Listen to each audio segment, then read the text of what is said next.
You're back, which makes you totally awesome. I think you are going to be quite the jump roper because you are still showing up. Today, we are learning how to do double unders. Now, when you do more than one double under in a row, that is then referred to as power jumping. Now, in my opinion, this is the most difficult jump rope technique to master. It requires a lot of explosivity. You also will have to practice to learn the coordination and the timing. It's not something I learned overnight. It took me probably 2 years to finally be able to execute them like an elegant mountain goat. So let me first demonstrate it to you. Then I'm going to show you what not to do, what to do, and then we're going to do it together. And in case you're wondering what a double under is, it's exactly what the name implies. The jump rope passes 2 times under your feet before you land back on the ground, which is why it's so challenging, and that's why it's also so easy to get anaerobic when you do power jumping. That's also why I use power jumping quite frequently in my home workouts at drsarahsolomon.com, because I know that this is one of the easiest ways to get anaerobic quickly. And I like it when we get anaerobic in episodic bursts because that's what helps you to burn calories long after your workout is done. So, jump rope, when properly executed, is a low impact technique. But if you don't do it properly, well then yes, you can get injured.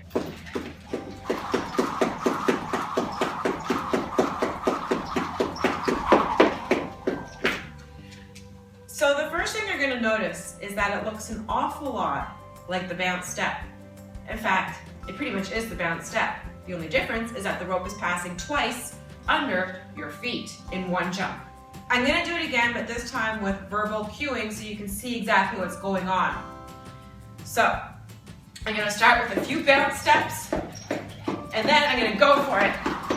Notice I'm landing lightly on the balls of my feet. My elbows are still close to the sides of my body. I'm still doing 2-inch circles with my wrists, and I have a relaxed grip. Did you notice how that already got me out of breath? I also want to ask you if you noticed that I was only jumping about 2 inches off of the floor. Let me show you one more time. Now I'm going to show you what not to do.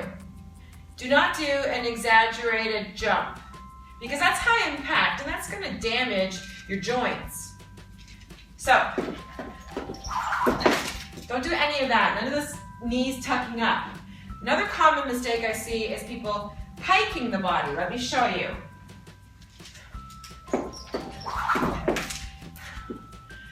If you're doing the double under correctly, it's going to look like a bounce step. Let me show you one more time. Correct. Incorrect. Incorrect. Oh, that hurt my knees. Case in point. The other mistake people make is they get really tense because they know they're about to do the double under, so they grip the handles really tightly. Don't do that. You always want to have a relaxed grip. Now I'm going to teach you how to do the double under, so just watch first.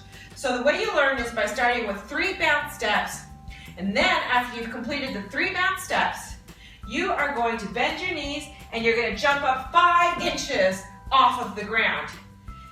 Yes, 5 inches, because you're learning. Once you get it down pat, then you're going to bring it down to a 2-inch jump off the floor. But when you're learning, I want you jumping up 5 inches. So you're going to jump up 5 inches, and as you do that, you are literally going to whip that rope with your hands, like that, to get it to go around. Watch first. 3 bounce steps. 1, 2, 3, power jump. Now I want you to try that with me. And I know it's your first time doing it, so I don't expect it to look pretty. Ready? 1, 2, 3, boom. Did you do it? Let's do that again. 1, 2, 3, poof. Okay, so once you are able to do 1 double under, obviously the next step is to try doing 2 double unders in a row, hence power jumping. So, give it a whirl. So it'll be 1, 2, 3, double under, double under. Did you do it? So don't give up. You just have to keep practicing. Once you can do 10 double unders in a row, then I want you to stop jumping so high off the ground. So none of this 5 inches off the ground anymore. Now you can bring it down to 2 inches off of the ground. The best advice I can give you for mastering the double unders is to just focus on only 5 minutes of practicing a day. If you get all gung-ho, and I know, yes I know, that was me. That was me back in the day, and I paid the price. I wanted to master the double unders overnight, so I jumped literally for 2 hours in a row, and yes, I was sidelined for 6 weeks because of injury. Not worth it. If you really want to master this, you need to have a methodical and a safe approach, which means 5 minutes a day, and that's it. And then you're gonna foam roll and stretch after. And if you follow this paradigm, it won't be much longer until you can actually do 10 double unders in a row. And then you're gonna be doing it with me in the workouts. You're gonna be getting anaerobic, and you're gonna get the full benefit of this amazing technique. So I will see you back here tomorrow for our very first workout together. So today we are going to be learning the alternate footstep technique. But before we can learn that, it's crucial to first master the basic bounce step.